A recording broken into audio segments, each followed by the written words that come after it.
Good afternoon, everyone. I'm delighted to see so many of you taking the time to be with us today in this busy time of the year. This is just an indication of just how important this topic is for our community. I am Disenfranchise, the director of the Social Policy Institute at Washington University in St. Louis. Today's event, Supporting Inclusive Household in Building Financial Security, is the second of 6 events designated in partnership with MasterCard Center for Inclusive Growth and powered by a passionate and dedicated advisory committee. This event would not be possible without this incredible group of St. Louis residents leading our effort. We are so thankful to be working with each one of them. Each event is designed to ignite conversation about the opportunities and challenges of economic growth in St. Louis. We want to highlight who this economic growth is leaving behind, why, and identified ways to address it. We also want to amplify the voices in our community that are already working in this space because there are so many great efforts taking place in St. Louis. I would like to introduce Jackie Atchison, member of the Inclusive Growth Advisory Committee and Executive Director of the Consumer Council of Missouri. Jackie will introduce today's speakers and conversation. Thank you, McCall. As McCall mentioned, today's event is focused on supporting inclusive households in building financial security.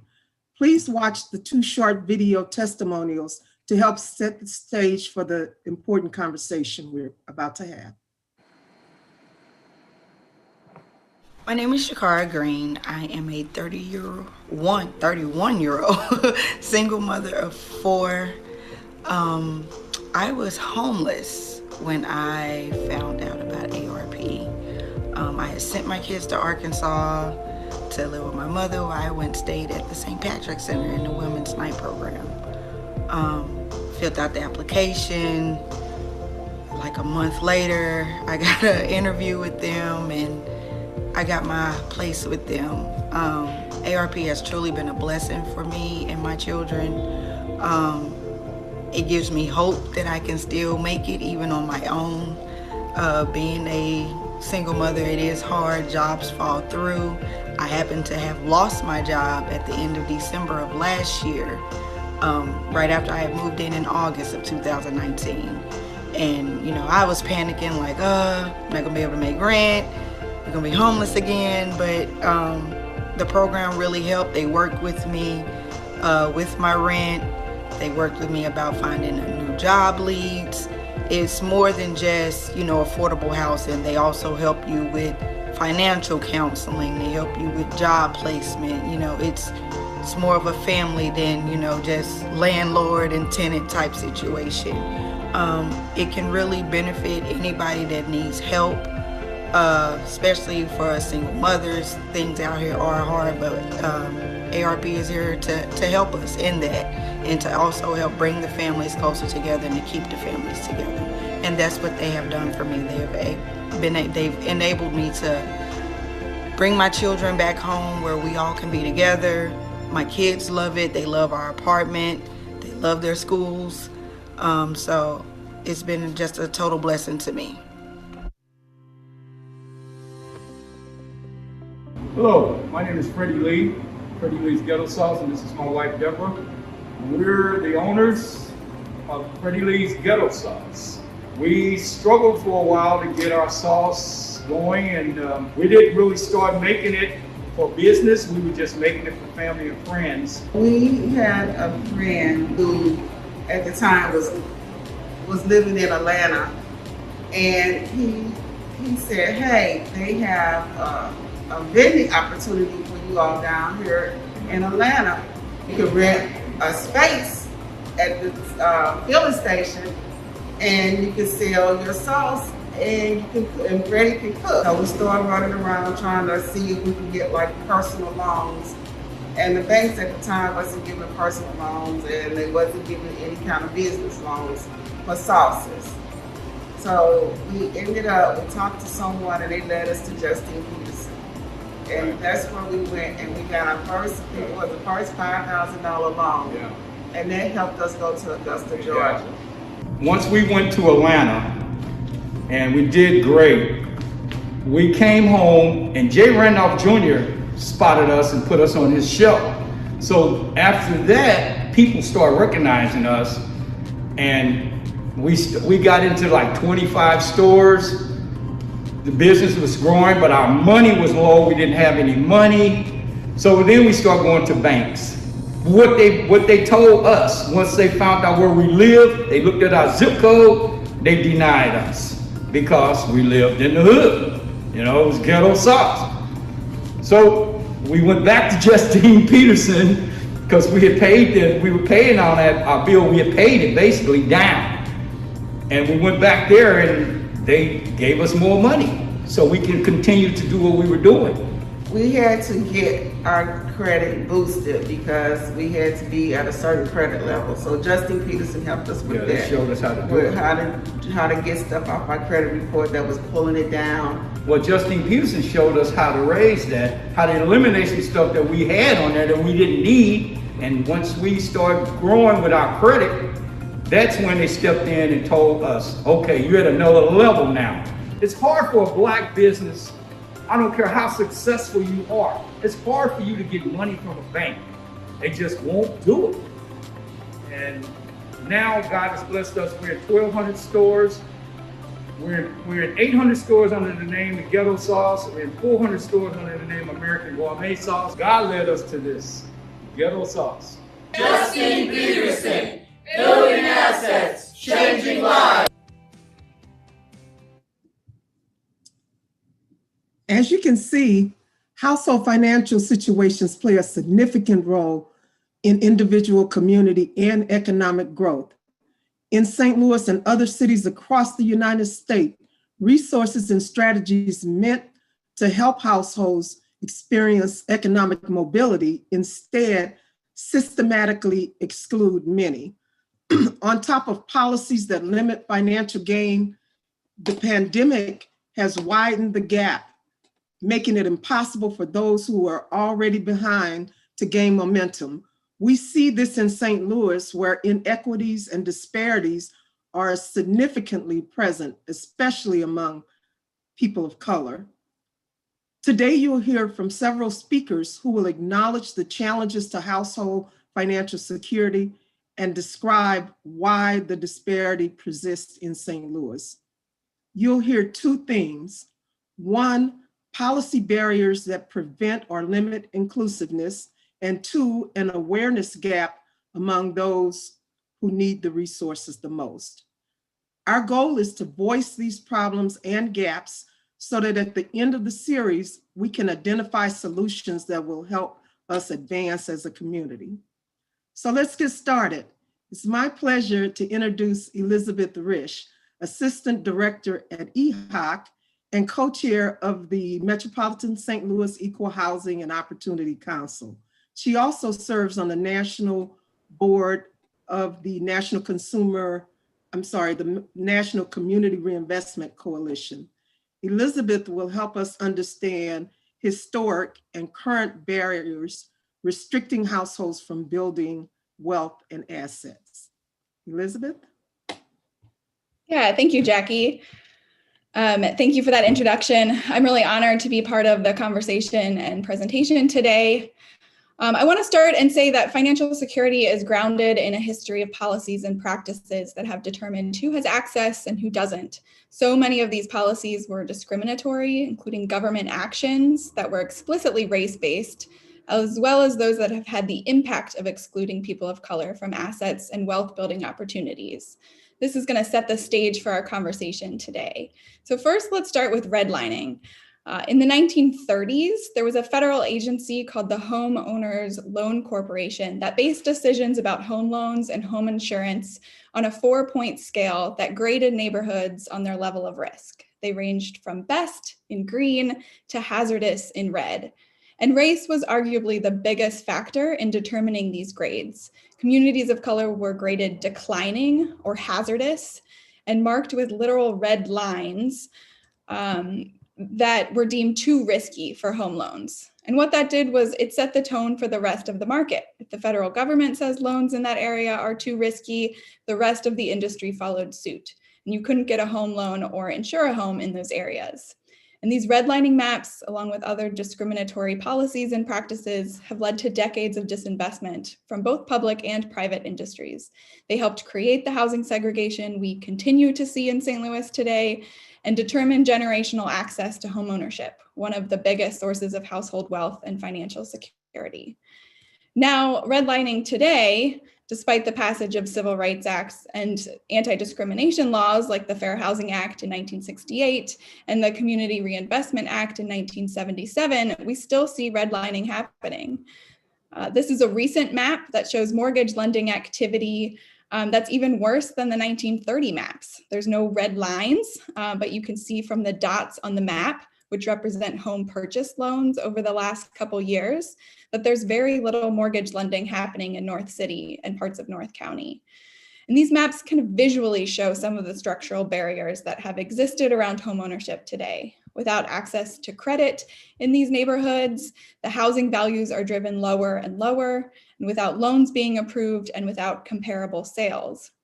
This has caused an issue of appraisal gaps where the value of the home, and especially the value needed to maintain or rehab a home and bring it up to code, make it livable, is much higher than what the real estate industry would appraise it for, which has been depressed for years of redlining and segregation. You can't secure a mortgage if there's that gap. So borrowers have had a harder and harder time qualifying for mortgages to purchase homes, rehab or repair their homes, and it's a reinforcing cycle. The disparities are apparent on those maps and also in terms of who is able to access mortgage credit. Black borrowers in St. Louis region are more than twice as likely to be denied for mortgage loans compared to white borrowers today. This has contributed to significant homeownership gaps between Black households and white households. And redlining is not just happening with mortgage lending. There's patterns of redlining that has happened across all types of financial services, structural barriers that have really kept families from building wealth and assets. In access to safe and affordable banking products, we see a lack of bank branches or bank service locations in communities of color across St. Louis. It's harder to access small business loans to start or expand a business, as we heard from Freddie in the video before. And then there's a higher prevalence of higher cost alternative financial services like payday lenders, title lenders. And on this last point, these alternatives show up when there's a void of mainstream financial products, when there's been a lack of public and private investment for decades, when there's no banks, when there's not mortgage lending happening, it creates space for predatory and exploitative practices. We see it with the prevalence of payday lenders, title lenders, those alternatives that offer short-term credit at really exorbitant rates and high costs. And we saw it in the last housing crisis, in the subprime loans in the 2000s, when financial institutions were targeting mostly communities of color for really terrible predatory home loans. The fallout of that was the foreclosure crisis in 2008 and the extreme loss of wealth, particularly for communities of color, that still have not recovered today. Another contributing factor to why there's no mortgage lending activity. So because of redlining and the lack of access to mainstream financial services, these predatory practices can take hold and further the system of disparities and barriers. To wrap this up quickly, these are just some of the structural barriers that have impacted financial capability and financial stability today. Both historically and in very recent history, financial services have not been available equally or equitably across all communities, and all are contributing factors to the ever-widening racial wealth gap. Nationally, the median Black family wealth is a sheer 2% of the white family wealth. And in the last 30 plus years, Black families' wealth have dropped by more than half, while white families' wealth have increased by a third. This Black-white racial divide, wealth divide, is growing over time, not decreasing. I'm really looking forward to continuing this conversation today, specifically with the other panelists, and focusing on solutions. There are a lot of barriers, but there's also a lot of progress and a lot of positive efforts being made. And we have many examples of success working here in St. Louis, including new programs and services that we'll hear about, as well as continued advocacy efforts to ensure we do have policies that are in place and that they're working to build more inclusive financial systems and opportunities for all. At this time, I'm very honored to introduce Tashara Jones, the treasurer for the City of St. Louis, who will moderate our solution-driven conversation. Yes, thank you, Elizabeth, for that wonderful presentation and for providing such a helpful perspective on how current household financial security is rooted in historic inequitable policies. While our panelists are coming on screen, I'd like to hear from you, our audience. In the chat, we've dropped some instructions to engage with the conversation because we want to hear from you. So visit menti.com and tell us your concerns about what you just heard from Elizabeth and what stood out to you most. And you'll see the answers appearing anonymously on the screen. And while our panelists are joining us, I'd like to tell you about something I did early this morning to help reduce the racial wealth gap. I have been appointed chair of the National Black Bank Fund, and our goal is to make sure that we expand the number of Black banks across the country, because since 1976, the number of Black banks has decreased from 50 to 18. And it is imperative that we have Black banks in our communities to help with the racial wealth gap. And no one knows that more than the panelists we're about to talk to. So I would like to introduce, let's see what some of the other comments that are coming on. So we see one that says, I didn't realize that the racial wealth gap was so dramatic. Yes, the racial wealth gap is dramatic. The average wealth of a white family is 10 times that of a Black family. Affordable financial services definitely is an issue that stood out to all of us. The inequality of home ownership amongst Black families, right? Only 40% of Black families own their own home versus over 70% of white families. Discriminatory lending practices still occur. Yes, they do. Just like that map that Elizabeth put up earlier, it's the same map that we see every year when we do an annual survey of the banks that we do business with in the city of St. Louis. That there's almost zero to low lending in parts of North St. Louis and some parts of South St. Louis, and all of the lending is in the central corridor and the southwest corner of the city. I saw one that said, I didn't realize the gap was growing, and that's so sad, and we need to work to share that sad stat and collaborate towards closing that gap. Absolutely. Connection between predatory lenders and predatory practices and large-scale economic impact. These are some great comments. And the fact that wealth is intergenerational means it's affected by history and politics. Absolutely. As far as the intergenerational effect of Black wealth. I did a TED Talk on this just last year and talked about how just post-slavery, the failure of the Freedmen's Bank actually is one of those generational things that, a lot of Black people don't trust the mainstream financial system because of the failure of the Freedmen's Bank, where we lost millions in wealth because of the failure of one institution. So let's keep that conversation going. And we're going to introduce our panel. So today with me, we have Andre Alexander, President at Tabernacle Community Development Corporation, Tamara Thetford, Chief Program Officer at Justine Peterson, and one of my partners in crime, Alex Fenoy, who is the Executive Vice President, at Midwest Bank Center. Thank you all for joining me today. In a moment, we'll address some audience questions, but first I want to give you a couple of minutes to introduce yourselves and some of the unique ways that you are helping families build financial security. So Andre, we're going to start with you. Let me unmute. Good afternoon, everyone. I'm used to starting first, given that I have a first and last name with an A. Pastor Andre Alexander, I pastor the Tabernacle Church, which is in the Jeff Vanderloo neighborhood. The way I describe it is if you look one direction away from our building to the southwest corner, you'll see the Ville. And if you look the other way, you see the greater Ville. So we're in a unique position right behind Beaumont High School. We launched our CDC in 2014 with the intent and purpose of doing community building by first and foremost engaging people. And then as a result of engaging people, we ventured into the property space. And so you got a chance to hear the testimony of one of the families we work with to help create financial and family stability. And I am looking forward to talking with the panel and hopefully beyond this, working with everybody who's taking part in today. So Andre, why don't you tell us a little bit about the work that Tabernacle has been doing in the greater Ville and the Ville neighborhood?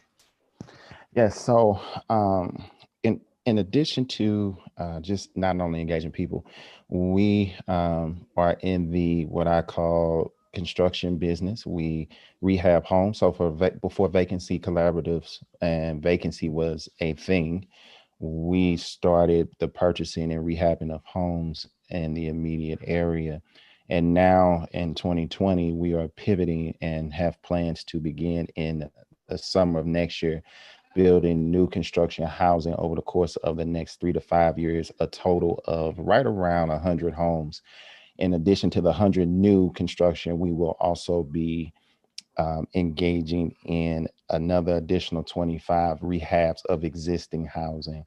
And so our goal and our hope is over the next 5 years to bring back approximately 150 families into the area and to serve them well through resources, one of which we have is called the Hub, which is under construction now. It's a community resource center, and it will bring things like an urgent care and a clinic and primary care in a partnership with Mercy to the Jeff Vanderloo neighborhood that would put it in walking distance, along with such partners like Catholic Charities and Pianos for People. So that's a little bit more about the community work we do and how we engage people.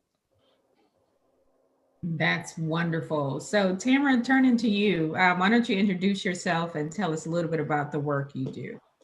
Great. Yeah, thank you so much for the opportunity. I'm just going to share some slides to keep me moving. I am the Chief Program Officer with Justine Peterson, and we're a nonprofit lender that's headquartered in St. Louis. We operate a community development financial institution, or CDFI. And for more than 20 years, we've really worked to assist low income and moderate income Americans to access safe and affordable capital to purchase homes and also to start small businesses, like we heard from Freddie, Lee, and Deborah in the video.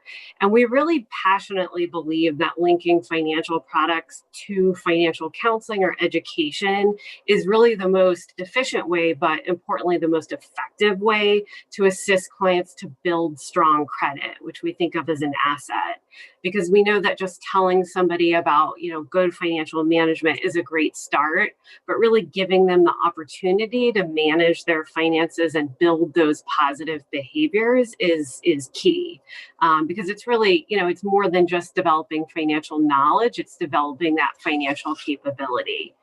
And our clients are coming to us with goals. They're trying to start or formalize their business. They're trying to buy their first home, or maybe they're just trying to reduce their stress by getting financially healthier. But for most of them, their low credit is really a roadblock to reaching those goals. And we know that low credit scores really, they cost people money and they make life difficult in a lot of different areas. With a low credit score, your auto insurance will be on average about $1,300 more expensive than if you had a higher score. You have to come up with money to put down a deposit on utilities and cell phones. you have a higher chance of being declined for rental housing or jobs that you apply for. And just in general, everything is more expensive. You know, studies have shown that over your life, you'll pay about $250,000 more in fees and interest with a low credit score. And so our solution is really focused around helping people solve their immediate problems and then build their credit so that they have better options in the future, and has been mentioned already, really this asset that they can pass down that can start to address some of the generational wealth issues. And we do this by integrating credit building into our work to help people reach their goals. So we take financial counseling and we make it very actionable by integrating products. And those products include things like credit builder loans, consumer loans to take care of life problems that happen, secured credit cards, and often business loans that can serve a dual purpose of providing working capital and addressing an issue on their credit report. And a crucial part of our work, really, and this has been alluded to already, is this network of financial institutions that many of us are participating within, because many of our clients are unbanked or underbanked. There is an issue of trust. There's also an issue of clients just not being served particularly well historically. And this leads them, as Elizabeth showed us, to try to solve their problems through what's available to them, which is predatory providers, often, providing auto title loans, payday lenders, and online hard money lenders from a business perspective. And so one partnership we're particularly excited about is with All True Credit Union, where we've co-located an All True branch at our office, and even through the pandemic have been able to connect our clients directly with them as they've needed, a business checking or savings account, or to refinance high-priced auto loans. To leverage our approach of really integrating products into financial counseling work, which is somewhat unique, we've built a national partnership called Credit Building Nation. And through this initiative, we've helped over 70 social service agencies in 21 states at this point originate about 2,300 credit builder loans to their clients. And we do all of this work and focus so much on credit building because we see the impact that it has. These are a few of our outcomes for people receiving credit building counseling. We see that 67% of them have a credit score increase with an average of about 48 points. And when we focus on people that get credit builder loans, especially those starting with those lowest scores below 520, we see an average increase of about 90 points. I want to call out and kind of highlight back to what Elizabeth mentioned, that we've seen really great strides in the number of products that are available in St. Louis. A lot of this has come about because of community benefits agreements that have been brokered by SLECRA with the banks. And we've also seen a lot of attention just shown on financial capability, I think, by the likes of Prosperity Connection and Red Doe and St. Louis Builds Credit. I think where we see a real opportunity is continuing to build credit building approaches into the network of social service agencies and government that are assisting low income and credit challenged populations. Because what problem are we not trying to solve where financial capability is not a piece of it? So I am also very much looking forward to the rest of the panel and our conversation. Thank you. Well, thank you, Tamara. One of the other things that I failed to mention is that also the Office of Financial Empowerment in City Hall, one of our main focuses is to make sure that we're building 700 credit score communities through our full-time credit and money management counselor and our partnership with Operation Hope. And you're right, your credit is a major barrier, especially for African Americans. And I always like to say that nothing changes your life more than God or love or a 100-point increase in your credit score. And with that, Alex, you liked that, Pastor, didn't you? With that, I'm going to turn it over to a partner and friend of mine. We've been working in this field for almost 10 years now. Alex, see how long we've known each other? Yeah, and you still look great. I got a lot of gray in the goatee now. They have just for men for that. I can't do it. No, don't do that. That's wisdom. Don't kill the wisdom, brother. Don't kill the wisdom. So Alex, you have the floor. Give us an overview of what you've been working on. Sure. Thank you so much, my treasurer. And just an honor to be on here with this great panel and to be a part of this. And so thanks to everybody taking the time. So I'd like to talk about three kind of phases with Midwest Bank Center on where we are. I think it's important to talk about our past and how we got here, how we sit today, and then in all of this in 5 minutes, then try to talk about what our future and what we see. So we started on this path of community and economic development going on 11 years ago. And it was from a regulatory kick in the pants through Elizabeth's face isn't up there, but through SLECRA. But one of the things that Midwest Bank Center decided to do was to try to build a profitable, true community and economic development division within the bank. And then ultimately to grow that to where it's the heartbeat or the blood flow throughout the entire financial institution. So if I go back, at that time, we were a little over 1 billion in assets, 7 locations, all our locations only in South County and Jefferson County. So how are you going to have open tent access, big tent access to everywhere if you're not even located anywhere? Fast forward to now, we have 17 locations, almost evenly dispersed between South City, North City, South County, North County, Jefferson County, St. Charles County, of which is important to point out, 9 of those locations are in LMI areas. And today, 2.3 billion in assets. Another key thing, going back 11 years ago, we had 2 minority people on our legal board. Today, more than half of our legal board is African-American, Hispanic, 1 Bosnian, men and women mix, 9 of 17 members. So hugely important. Our executive team at that time had absolutely no female and no ethnic diversity. Today, 70% of our bank's executive team is either 3 African-American men or 4 women. So, and then last thing, it has to go all throughout a bank as well. And for us, 11 years ago, I was the second, it's almost embarrassing to say, but it's important to highlight, the second African-American at the entire bank. Today, over almost 25% of our financial institution is African-American, almost.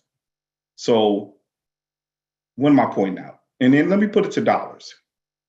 Back then, obviously, we didn't have a department, so the community and economic development for net profit to the bottom line was 0. Today, we're about 15% of the bank's net profit. Net profit. Net profit. So this work can be A, profitable, B, it can be done, if you structure correctly, you have the right clients, it can be done where you don't have a lot of losses, because that's another thing I like to highlight. In 11 years, from a commercial and small business standpoint, we've had only 1 charge-off in my department at the bank. So the whole fallacy that it's more risky, it's this, that, and the other, it's more work, but it's not more risky. And I'll pause there. Oh, I left out a key thing. Our chairman is African-American. Orvin Kimbrough is the chairman of the bank going into his 3rd year and is doing a phenomenal job. Exactly. I was going to point that out, but you beat me to the punch. He's humble, so that has me not saying it, but I need to point that out. Exactly.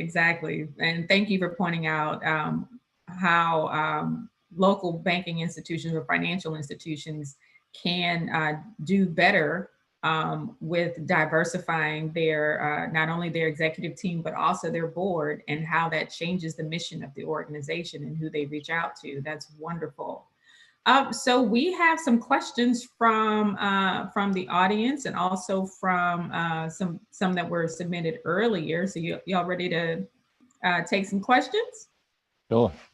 Actually, let's see. I also want to bring back Elizabeth so she can help answer some of these questions as well. There you are, Elizabeth. Thank you. Great. So some of the questions that have come in, let's just start with a broad one. What do you suggest beyond financial literacy and empowerment? That's a good question, and I think it's critical to consider it, because most times when you start talking about financial security, we pigeonhole on budgeting and money management, which are great things and are necessary. Credit scores, absolutely. Your credit score, I often say, controls your life, and a lot of people get nervous when I, as a pastor, say that, because then they think I'm talking about just money. I'm like, no, your insurance, your opportunities, your job can be all impacted by those items. So when you start talking about what in that broad spectrum should be considered, I think that everything within the portfolio of your life should be considered, meaning because finance is tied to all of it. So your health is tied to your finances, the type of insurance you can afford, the places you can live, the opportunities that you can go and view and see in terms of travel, your mental, emotional health. No, everybody here knows what it's like to be stressed out because if you can't pay for something or make something work financially. So I think, and then often the way we approach it at Tabernacle CDC is you take a person, you take a family, you put them in the middle of a wheel, and off of that wheel shoots spokes, and each one of those spokes make up a part of their life. And all these different things, health, education, economics, entrepreneurship, we're big about that, innovation, etc. But I believe, and we believe as an organization, it's the things that you should be thinking about. Yeah, and I would just add on to what Andre said that I think we have found it particularly useful to use an approach where you're tying the education to the reason the person and the timing the person wants that information. So, in my mind, financial literacy often is applied in a much more broad, just this is what you need to know about, good financial practices and understanding the financial system, which is certainly important. But I think a lot of, especially behavioral economics research has shown us that we actually retain things when it's specific to the problem that we're having in our life, and that we have a chance to apply what we're learning, which is, I think, a big part of our approach of trying to not just teach somebody, but then give them the chance to, practice, for instance, making on-time payments by making sure they have a loan or a credit card, so that they are building these, practices with tools as they're working to achieve the goals that, Andre laid out. Yes. So Tamara, give me 1 second, Alex. Can you stay there for a minute on, one of the questions posed in the chat was, or one of the things you brought up also was community benefit agreements that you're making with local financial institutions. Can you dive into that and tell us what like some of the specifics are and why it's important to have community benefit agreements with local financial institutions? Yeah, actually, I'm going to pass this question to Elizabeth, but I will say we benefit from the work that Elizabeth and others do around those community benefit agreements. So maybe, Elizabeth, I can get you to speak to that. Yeah, thanks, Tamara. So the community benefit agreements that we've worked on in St. Louis have been around financial institutions that are merging or expanding. If there's an opportunity to really clarify what benefits they're providing to the community, particularly low and moderate income communities and communities of color that have, historically been disinvested from the mainstream financial institutions and banks. And so when we have created community benefit agreements, or CBAs as we call them, we ask for clear, specific, meaningful benefits that highlight kind of what services and products, investments can be offered to the community. So we ask for things like new bank branches, especially in communities that have not ever had one. We ask for home loan products and small business products, the retail checking accounts and other kind of credit building tools. We also ask and look at things around diversity and equity within bank employees and senior leadership, as well as bank executives. That all of these kind of the points that have been addressed so far by the panelists are all things that I think are really important to include in CBAs and are really important partnership opportunity that we have from community organizations and our coalition members and the financial institutions and the banks that we have agreements with, to show that we're all working on these things together, that they give us kind of those tools, those pathways to make that measurable change. Now, Alex, coming back to you, you've already talked about why it's important to have diversity on your board, and especially in executive leadership at a local bank or a local financial institution, because that drives the mission. But why is it important to have a financial relationship with a financial institution? Great question. So it depends on if you're in, well, really it doesn't. But most buckets, I like to put people in either a retail or consumer bucket, mortgage, small business, or middle market, large corporate. Most of this, that far right, and they're going to have a relationship. And the reason they're going to have it is nobody gets it right perfectly. There's rarely, I've been in banking almost 30 years, and the best of companies have hiccups. And you want to have a partner that you can call and say, we lost this piece of business, or our manufacturing line went down, that's going to delay this, et cetera, et cetera. I may be a little late on my payment. My numbers may not be this, et cetera. I don't want to hit you cold. That always happens.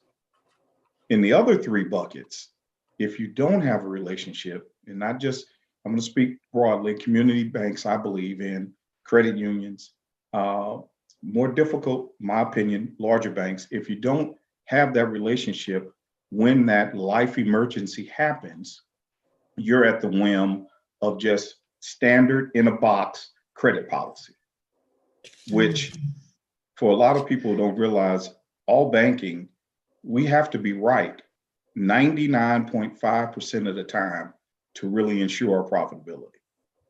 Just let that sink in.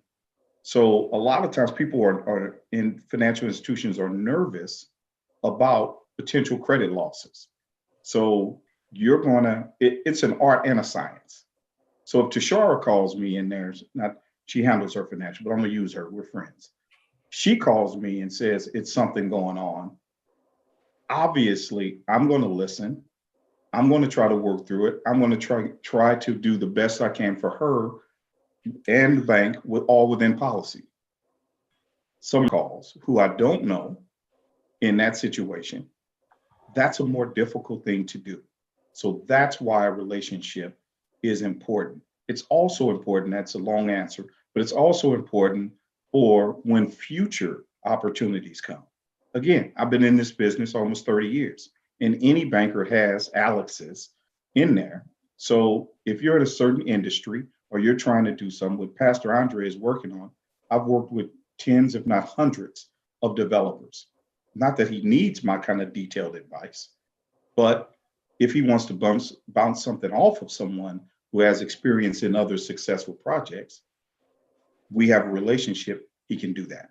If you don't, you're almost learning everything over and over and over, and it's just so difficult to do, and it takes so much time, and time is money. I think we've seen that really be an issue, especially now since we're in a pandemic. And there were several resources that were given from the federal government, which required having a relationship with a bank to access, like PPP and EIDL loans. So turning to Andre, how important is it now to have financial literacy or a relationship with a financial institution in this COVID world that we're in now? Tashara, it's a necessity, it's a lifeline. And I think what we found out now is that the impact of not having that relationship, how detrimental it is. And in the case, in what we do as an organization, it's not just detrimental to our organization, it's detrimental to the families and the communities that the organization serve. So you take us, for example, being a what we call place-based development organization. We work with Alex at Midwest Bank. We work with a couple of other banks as well. And having those relationships when everything went upside down and more, get on the phone with a direct decision maker. Because I'll make that distinction too, because you can have a relationship, you need the right relationship. Having the right relationship allowed us to get on the phone and say, hey, here's what's happening. We're going to give some reprieve to some of the people, for instance, who we rent to, and what is it can be done with the banks. Now, I will tell you, we were graced enough because of financial planning and how we manage cash flows and staying liquid. We didn't need to go to interest only payments. However, because of the relationships we had, we could go to interest only payments and some other financial tools that were within the legal aspects of the bank, so that we could be more flexible in continuing to serve people. So those relationships now, if you don't have them, it kills organizations, which kill neighborhoods, right? Because the big time developers, they'll weather the storms. It's the smaller to mid-sized organizations who will feel the blowback. And I'll express my bias. I think a lot of times it's the smaller to mid-sized organizations that are really doing the grassroots, boots on the ground work. And so then, as the topic of today is about financial and home stability, homes then are disrupted. Not just this generation, but legacies are impacted as a result of COVID and not having those relationships. Right. Also from the chat, Andre, while I have you, Tabernacle's work of purchasing, rehabbing, and rehabbing homes and building homes is great. What other financial resources or tools make that work possible? Are there any specific loan products you use to fund these projects? Great question, loaded one. I'm gonna try and give it in about 60 seconds. So we as a church, when we launched our nonprofit, the way we started out, believe it or not, there was a risk. We leveraged our building, did a line of credit to purchase the first home. You can thank Alex at Midwest Bank for that. They trusted us and believed that we would pay them back, and they allowed us to do that. And he has. We have, so we got good credit. Praise God. We leveraged the building, purchased the first home. We also have a fundraising element to our nonprofit that we partner with another organization, Brace for Impact, that then brought in the corporate donorship, private donors with capacity, as well as foundations. So we approach financing our projects and tools through 4 different avenues. One, banking relationships, particularly leveraging real property and using line of credit, because one of the things we do in terms of, again, home stability and economic empowerment is we serve as our own general contractor. We oversee our own projects. My former life, I was an electrical engineer and a project manager in construction. So we manage everything in-house and we hire local. So right now, for instance, this community resource center, which is the old Farragut Elementary Branch School we're rehabbing, we are running an 86% minority participation rate. Of the 11 subcontractors on the project, 9 of them are minority owned, African-American owned, and 50% of them have offices in the Jeff Vanderloo neighborhood. So that then helps create local neighborhood jobs. We literally have people who walk to our job sites who live on the street they're working on. And so all those different buckets allow us to create the economics and build the family stability. Great. So Tamara, you talked about your partnership with Altru. How can local banks and credit unions play a more prominent role in helping disenfranchise create financial security? Yeah, great question. Well, and I will say, that we have such an extensive network, working certainly with Midwest Bank Center and a number of the other banks in the area that, have developed, I think, products that are a better fit for the community that they're trying to serve. One issue that comes up frequently is people that are on something called a check system report, where they've had to close an account in the past, and it's essentially kind of a derogatory that can block them from being able to open a checking account, possibly after financial troubles or incarceration. A number of banks that now do provide really great products, called second chance checking accounts, so that access to this financial relationship, that's often where you start, right, is with a basic checking account. So making sure those products that are a good fit for the community are available, I think, is a very important step. And then, the other ways that we work together that I think are very crucial are essentially cross-referring. We receive referrals all the time from our bank partners for clients who need help with loans. I think, Alex, you said this, and I really like it, that it's not riskier, but it's more work. So, people that are looking for a $5,000 small business loan, that just may be too much work, really, very small from a bank perspective, that we would be able to do for that client. So, receiving those referrals, being able to make the relationship. And then on the flip side, a good piece of our work is to be addressing those credit issues, to be helping that business grow, like we heard from Freddie Lee and Deborah, so that they are able to get to where they have the best options as the business grows for bank loans from our bank partners. So I think it really is important to have that two-way street, but also certainly the products that are going to be a good fit, so that the referrals can be successful. Yeah, anybody else want to tackle that question? Treasurer, if I could just add to Tamara's point, just to give some examples of how on that top end, how it really works, and it's a benefit. And JP wants to do this. Justin Peterson wants to do this all the time. When JP feels that a business, say Freddie's, is at the point where now they've outgrown the need of being at JP, they work with not just Midwest Bank Center, with a whole litany of financial institutions and refer those. It does a couple things. One, it puts a great community business in another bank or credit union in St. Louis. But what it also does for JP is it frees up their capital to do what?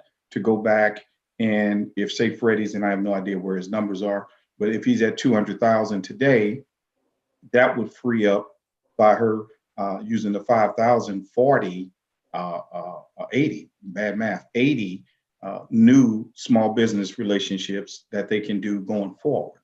So that two-way street works, and there's tens, if not, it may be 100 different relationships over the last 10 years that Midwest Bank Center itself has done that way with Justine Peterson. And I'm not the only one. Yeah, exactly. It's important to have a warm handoff, and that's how you build relationships. That's exactly right. Elizabeth, are there any existing partnerships between private sector companies and local government to provide access and support the financial needs of distressed neighborhoods within St. Louis? Yeah, I mean, I think your office has done a lot of this work and is a perfect example of how local governments can operate in this space and also be advocates for financial access and financial justice. And maybe you could tell us more about how you work with the banks that the city does business with, but that's, I think, a really critical part of this conversation too, that we're kind of community advocates and organizations and practitioners are also working with local governments to help identify potential projects, opportunities, and new, product services too. That's a huge part of this. What are the products that banks are offering? What are the investments? What are the home loans that they're doing? I think all of it works together, and it's really important to have all of those segments of the industry working in collaboration to really advance the goals of financial access. Yeah, it's important. It's very important also to have advocates at the local government or even state government level As you talked about, I just this past fall, I brought every bank or financial institution that the city did business with to my conference room. And we had conversations about what, first about, the business that we were doing with the city. And it wasn't, punitive, but I just wanted to see what other products were available because we don't know. We don't ask these questions. What products do you have that are available that help low and moderate income communities get access to wealth building and home ownership? And how can we help you to promote those products as we are out, visiting with the community? And we had some really, really good conversations with our financial institutions. Alex even came to my table, didn't you? So another question, a couple other questions are coming in through our Q&A. One of them, I think Andre can answer because you talked about this in your remarks earlier about getting access to why aren't residents given the opportunity to obtain properties that have been delinquent for years if developers can get them tax-free or with tax incentives? And that talks to, you were talking about property. You want to talk about that a little bit? Yes, and that one is a little bit loaded, so I'll do my best to navigate the waters. As it relates to residents, you actually do have access to property. So we acquire property through 3 different mediums: private owners, typically owners who do not live in St. Louis. So they don't have the same vested interest in community. We reach out to them direct. You can go to the city's website, put in any address and get that as a starting point information about a property, who owns it, what's their mailing address, etc. We also acquire property through the city tax sale, which happens 5 times a year. And the beauty of that is it takes property and gives it the opportunity to put back into good use and build community. It also brings revenue to the city in terms of paying that delinquent tax. And it creates, jobs as things move forward. And then, of course, LRA. And so the city tax sale, LRA, all of those 3 options, you as a resident, you have every right and access to them.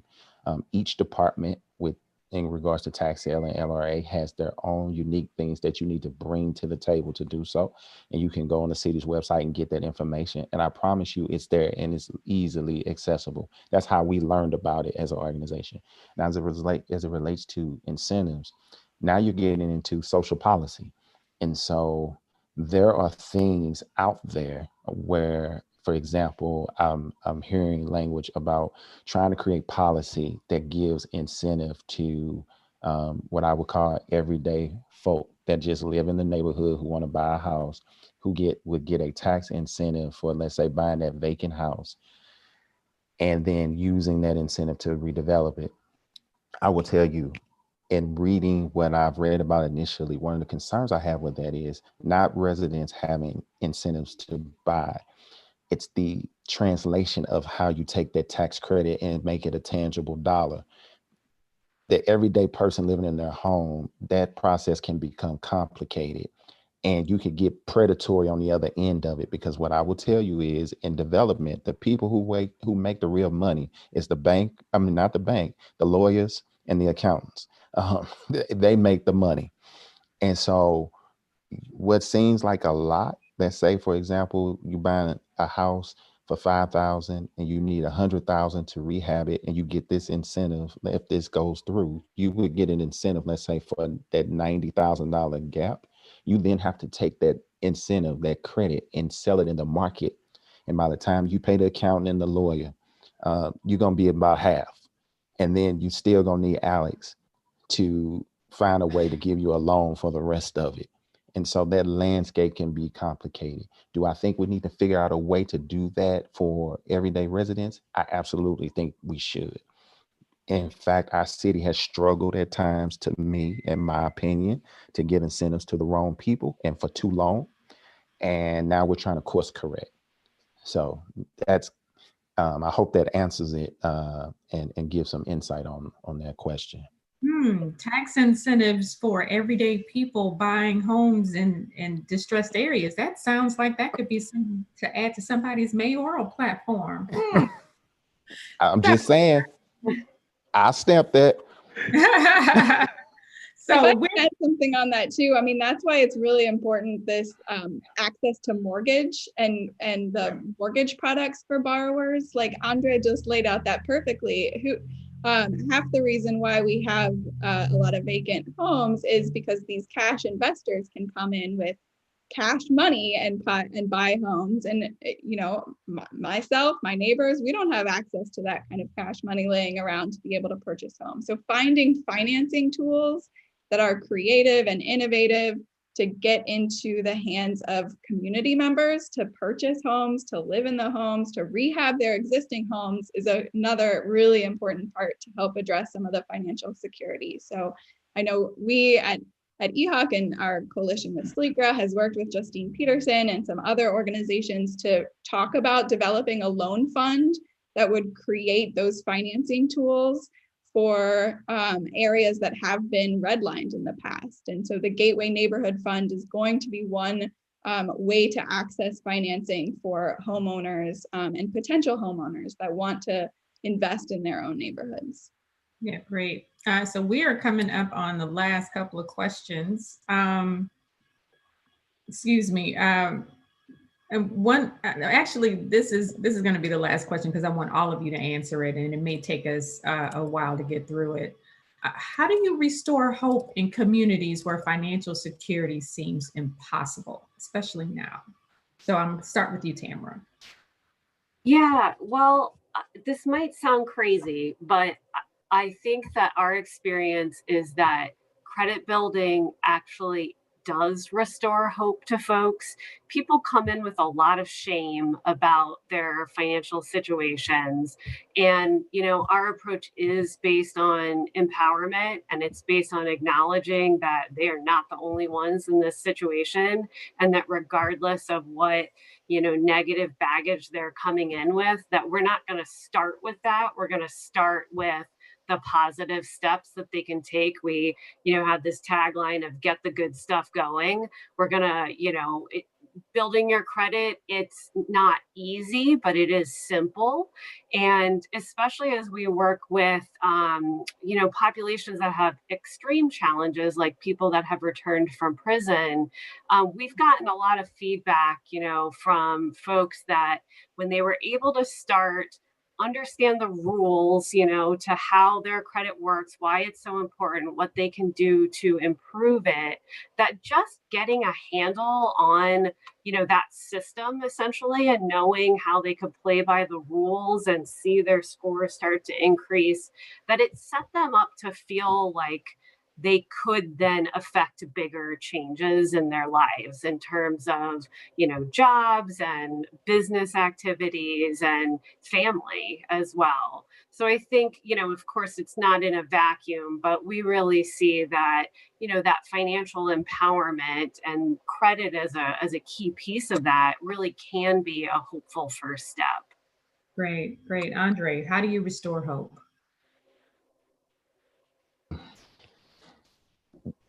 I will share what we have seen begin to restore hope in the neighborhood in which we serve. It's actually by seeing people invest in the neighborhood and invest in people. We had a vacant building across the street from us. We know the owner. They live in Dallas. The owner is sluggish to cut grass. The building had graffiti on it. So we got a team of people together and bought the paint, called the owner in Dallas, and I call it, we had a fireside chat and said to the owner, you know, we're going to paint your building because it's bringing down morale. And we painted the building. It was more though one of those situations where we were asking for permission after the fact. We painted the building. And as we painted, people saw that someone cared enough about their surroundings and came by and said, thank you. We were tired of looking at that. So it debunks the whole myth that people like the conditions of their communities when things are broken. No, they just don't know sometimes what's the next step, or they know it and don't have the resource. And so the way we see restoring hope is doing the work, providing those resources, meaning whether it's information through education, whether it's creating jobs for people, whether it's giving someone a sound house to live in, so that they can get back on solid ground in terms of paying their bills, boosting their credit, being in position to then buy a home, or whether it's just taking time to talk to them and show them that they matter. That is how we've seen hope begin to come back and people begin to trust again that, hey, things can be different and they will be different. Okay. Alex, how do you restore hope? Well said. I'm full agreement with what Tamara and Pastor Andre just said.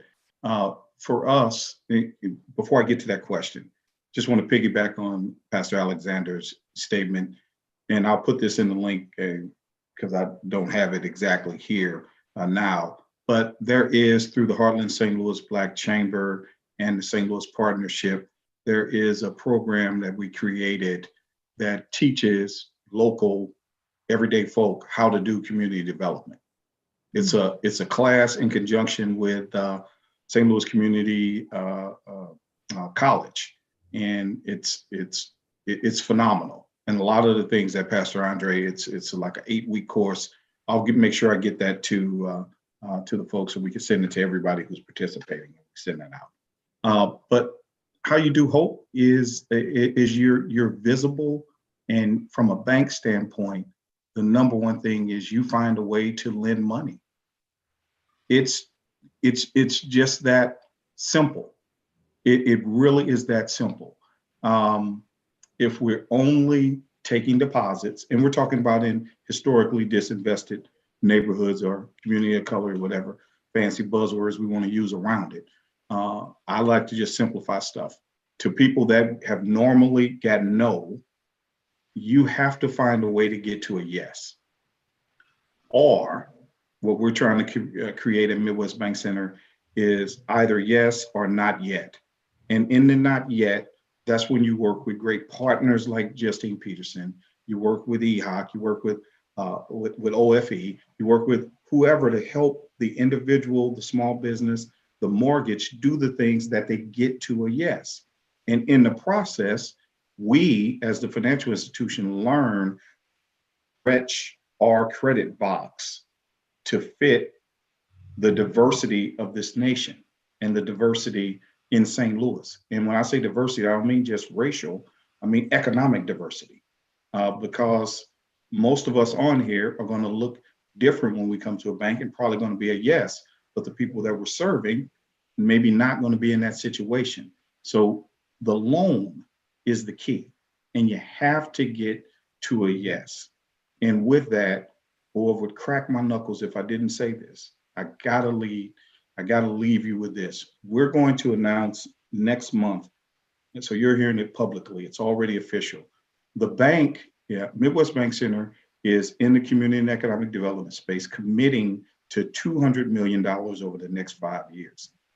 And that's real loans in just small business, middle market, or community development lending projects, period. That's not counting everything else that we're doing in mortgage and deposits and creating other products and opening branches. We're not going to commingle that because, as I said, the key is the loan. So a $2.3 billion bank is committing the $200 million over a 5-year period. Now you compare that to Citi, and I'm pulling their name out, shame on me, but I am, that is the largest in the world. They committed to 1.2 billion. And they had a lot of other things. When you really compare what we're committing to what they did, they're only 3 times our commitment. And the only reason it's not larger is because I only have 7 lenders, including myself, in my space at the bank. And when we have more success, then we'll keep adding, and that'll grow. So it's lending to people, to businesses, for mortgages, for small business, community development projects. That's how you keep hope. Great. Elizabeth, we're a little over time, but just real quickly. Yeah, real quick, everything that everyone else has said. And I think one thing that's really indicative on this panel in particular is that we have a region that's full of really creative and innovative ideas and solutions from our elected officials, from our industry, from our neighbors. And if we allow those creative ideas to flourish, to put resources behind them, then there are a lot of really neat things that I think will get done. And so continuing to encourage, especially resident-driven ideas about how to solve some of, or overcome some of these barriers and create opportunities. We know how to come up with ideas. We know how to hustle to get it done. Let's just make it happen. That's great. Well, thank you all for joining me for this discussion. And because of you, things will only change because we acknowledge the wealth disparities and we will work together to get rid of the systems that perpetuate them. So, so you tell us, if you could turn off your cameras, we're gonna go along. Great, thank you for joining us. So audience, you tell us, what do you think is the biggest action or policy change that needs to take place to better support inclusive households? What's your recommendation based on everything that you've heard here today, and what will you do to help? Again, we dropped another Menti link in the chat. Feel free to enter your ideas there. And the Social Policy Institute will share the policy priorities you submit and other resources in an email soon after this event. Another critical tool to building financial security and overall inclusive growth in the region is creating and providing access to high quality jobs. And while you're submitting your policy priorities, I'd like to introduce you to Mark Wrighton, Chancellor Emeritus of Washington University. Chancellor Emeritus Wrighton is the chair of a St. Louis team of about 20 people coordinating the development of the STL 2030 Jobs Plan, driving a decade of inclusive growth, the first draft of which was released last week. We're happy to have Chancellor Emeritus Wrighton with us today to talk a little bit more about this report and how you can provide input. Chancellor Emeritus, take it away. Thank you very much. Tashara, that was a great session, and I really appreciate all the contributions. Very exciting, stimulating discussion. And this is a program that I'm really grateful to see launched. The Social Policy Institute is, of course, led by Professor Grinstein Weiss. She's been a terrific leader in the Brown School and now has this university-wide Social Policy Institute as an important undertaking. I'd like to thank her and the Institute, as well as MasterCard, for their support of this important series. As Tashara has indicated, I have been involved in an important undertaking that I believe will bring value to all of St. Louis. And I have been working with a large number of people. And to be honest, it's probably the case that you couldn't see much in the way of real work from me. I've been a convener, but the real work has been done by a St. Louis team of about 20 members, and another approximately 100 people have been involved in 6 working groups. And in addition, we've had great leadership from Bruce Katz of New Localism Associates. He is a very experienced and distinguished contributor in the area of urban development. And it is this group of people who have contributed to the development of this draft St. Louis 2030 Jobs Plan. Our tagline, driving a decade of inclusive growth, is why a program like that today is so important to us. Our report is a draft, and we are already receiving some very good input. You can access the entire St. Louis 2030 Jobs Plan and have the opportunity to make comments at the website of Greater St. Louis, Inc. This itself is a very important development for the St. Louis region, and I'm grateful that Jason Hall has become the Chief Executive Officer of this new organization, and he's been very active in connection with the development of our plan. The plan really has the objective of creating a large number of high-quality jobs over the next decade and to bring about inclusive economic growth. This plan is one that is intended to benefit the entire St. Louis MSA. And I think you all know that we have had some challenges region-wide, and our hope is that the economic development that we anticipate over the next decade will bring value and prosperity to our entire community. In connection with this planning process, important research was done, and we established a baseline of economics here in the region.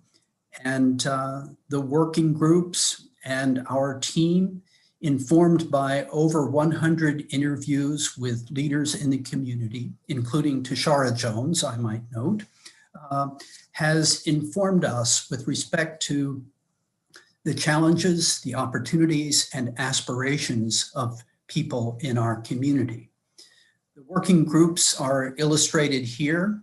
You can read far more about this in the report itself, but one of the important working groups that did its work early was the working group to help us define what we mean by inclusive growth. I'm very pleased to note that Michelle Tucker, the Chief Executive Officer of United Way of Greater St. Louis, was the leader of that working group. And I believe that we have a definition that I'll share in a couple of minutes that is St. Louis specific. And if we can achieve what we aspire to achieve in the next decade, St. Louis will emerge as a national leader in bringing about inclusive economic growth.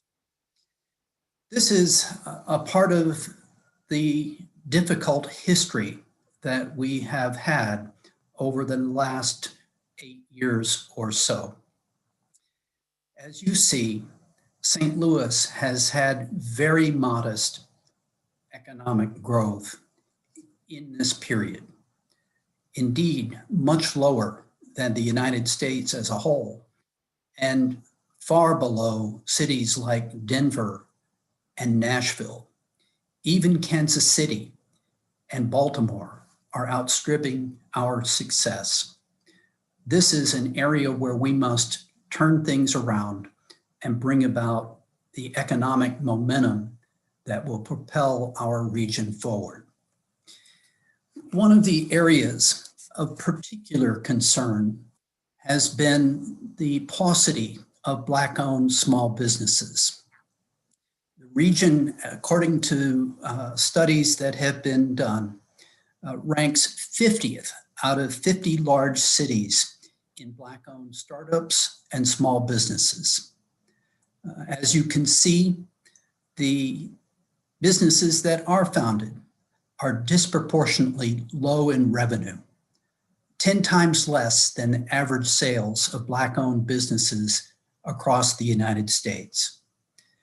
As this program today has underscored, the ecosystem is undercapitalized, and it's great to hear that the Midwest Bank Center is stepping forward with a major commitment, and I believe this will add significantly to our momentum as we begin the next decade. This is the definition of inclusive growth that we have been guided by throughout our work. We are hoping to achieve more prosperity alongside greater equity in opportunities and outcomes by substantially increasing the number of quality jobs while radically reducing racial and spatial disparities in income, health, and wealth. This challenge is a great one, but I believe that by coming together, we can, in fact, make great progress as we look ahead. We believe that the benefits of inclusive growth are going to be significant for the entire region. And of course, focus here in these remarks has been on the Black community, But we know that Brown-owned businesses and businesses started by people who are born in another country are also important to our future success. Our plan is region-wide, and we believe that progress in this arena will be important to the entire community. These are the 5 action strategies that have been developed. I have focused on stewarding an inclusive economy. We know that we need to rebuild employment in the city core. We need to focus and nurture the development of the small business ecosystem. We need to prepare the workforce here in St. Louis for the high quality jobs that we anticipate to be created. And we need to attract talented people from elsewhere. And we need to include an emphasis on 21st century industries, including the great progress that has been made in areas of manufacturing, as well as in the life sciences. Our plan is now available for public comment, and we've already received an earful. Not all agree with all that we have said, but this is just a draft. We are going to be receiving input from the public at forums. We already had one earlier this week on Tuesday evening. It was well attended and many great comments were received. We have 2 public meetings next month, and I'm hopeful that people who are attending this program will have the opportunity to participate or at least review the report and take a look at what we've done and help us improve it as we move to finalize our report in early 2021. We're going to be receiving input at least through the end of January, and I hope that you will all be a participant in the development of our 2030 jobs plan, driving a decade of inclusive growth. I'd like now to wrap up and encourage McCall Grenstein-Weiss to come on and give us our wrap up. Thank you very much. Thank you very much, Chancellor Emeritus Wrighton, and thank you for all of our great speakers today and audience. It is so inspiring to hear everyone's ideas for addressing the barriers keeping households in our community from building financial security. We really do want to engage all of you in this work. This is more than just an event series. This is the start of a community effort to collaborate and do something together that can make a significant and lasting impact. We will send all attendees a follow-up email with today's recordings, along with the resources discussed today and public priorities identified. Each person with the link will have the ability to add new resources or use it to collaborate with others in our community. Please use the link in the chat to share quick feedback so we can continue to provide relevant and engaging events in the future. Our next event, Creating Inclusive Access to Education, Training, and Technology, will take place over 2 weeks, February 10 and February 11. So please mark up your calendar, and we do hope to see you all there.